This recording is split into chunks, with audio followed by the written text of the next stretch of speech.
Kuna ajali hapa imetokea mzee wangu. Hapa maeneo ya fedha hapa, gari imetumbukia kwenye mtaro ise.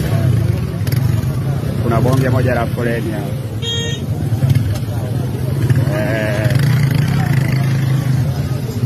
Amevunjika miguu. Mmoja ndo anafahamu ila kavunjika. Amechukuliwa na ambulance, ni gari ya kampuni.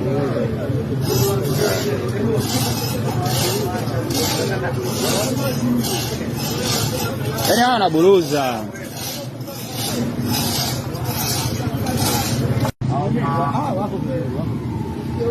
Yaani huko. Yaani nakwambia juzi shimo la kule imeingia.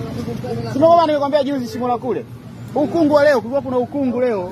Yaani kama mgeni. Huyu jamaa pale kaniambia mbona taa zangu hazifanyi kazi?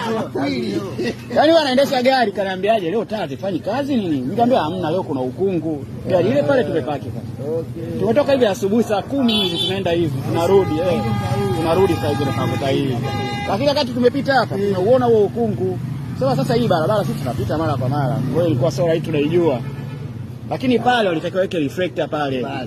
Kwamba hapa hamna njia inaonyesha ya kuingia hivi. Huwezi kujua bila reflector pale. Huwezi hiyo mtu ananyooka. Wanazama. Yaani huwezi kujua. Yaani ukija hii barabara. Yaani hapa kama wanavyosema kuja wewe cha msingi. Kwamba barabara. Yaani hapa kama wanavyosema. Ushaingia mjomba, mpaka uje kwa maki uko chini.